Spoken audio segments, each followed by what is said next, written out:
Assalamualaikum warahmatullahi wabarakatuh. Perkenalkan, nama saya Indah Masrurin. Di kelas 9 saya mengajar mapel PKN. Sebelum kita mulai pembelajaran, marilah kita berdoa dulu agar ilmu yang kalian peroleh bisa bermanfaat baik di dunia maupun di akhirat. Materi kita hari ini adalah dinamika Pancasila sebagai dasar negara dan pandangan hidup bangsa.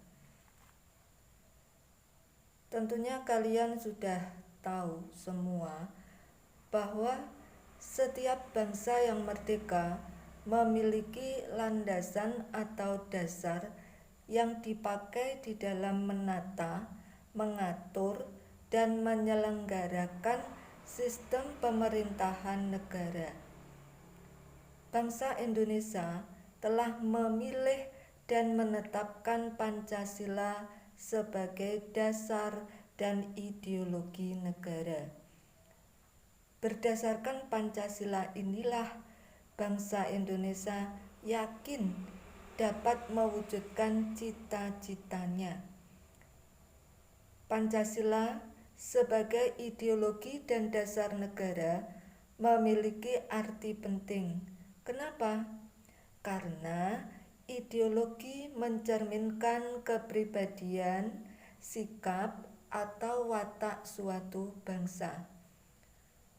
Pancasila mengandung nilai-nilai luhur yang bersumber dari kepribadian bangsa Indonesia. Nilai-nilai dasar Pancasila bersifat kekal, namun penjabarannya dapat dikembangkan sesuai dengan perkembangan zaman. Kedudukan Pancasila sebagai dasar negara dan pandangan hidup bangsa telah disepakati oleh seluruh bangsa Indonesia. Akan tetapi, dalam perwujudannya banyak sekali mengalami pasang surut atau masalah-masalah. Bahkan, sejarah bangsa kita telah mencatat bahwa pernah ada upaya untuk mengganti Pancasila sebagai dasar negara dan pandangan hidup bangsa dengan ideologi lainnya. Upaya ini dapat digagalkan oleh bangsa Indonesia sendiri. Meskipun demikian, tidak berarti ancaman terhadap Pancasila sebagai dasar negara sudah berakhir. Tantangan masa kini dan masa depan yang terjadi dalam perkembangan masyarakat Indonesia dan dunia internasional dapat menjadi ancaman bagi nilai-nilai Pancasila sebagai dasar negara dan pandangan hidup. Perumusan dasar negara telah dipersiapkan bangsa Indonesia sebelum Indonesia memproklamasikan kemerdekaannya. Adapun badan atau lembaga yang bertugas merumuskan dasar negara itu adalah BPUPKI. Kepanjangan BPUPKI adalah Badan Penyelidik Usaha-usaha Persiapan Kemerdekaan Indonesia. Selama keberadaannya, BPUPKI mengadakan sidang sebanyak 2 kali.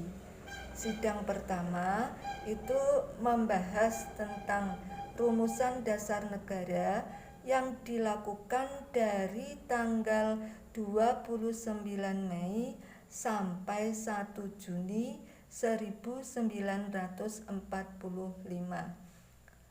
Dalam sidang tersebut ada beberapa tokoh bangsa kita yang memberikan usulan dasar negara, di antaranya adalah Muhammad Yamin yang memberikan usulan pada tanggal 29 Mei 1945.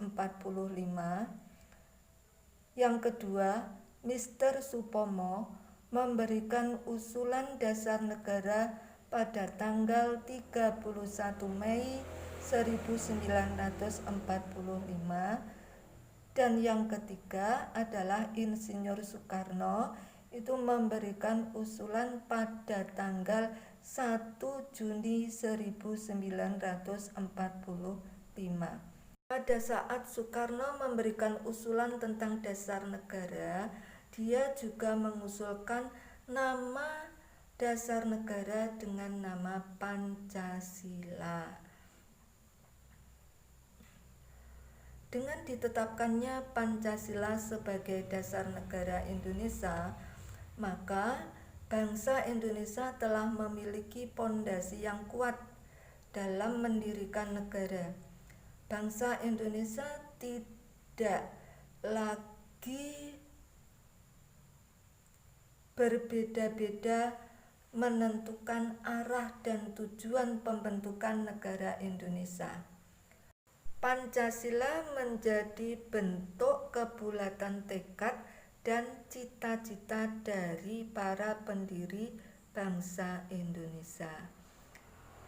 Anak-anakku, untuk materi hari ini saya cukupkan sampai di sini. Tapi sebelum saya akhiri, ya, ada tugas untuk kalian. Tugasnya silakan dilihat di monitor. Saya akhiri pelajaran hari ini. Wassalamualaikum warahmatullahi wabarakatuh.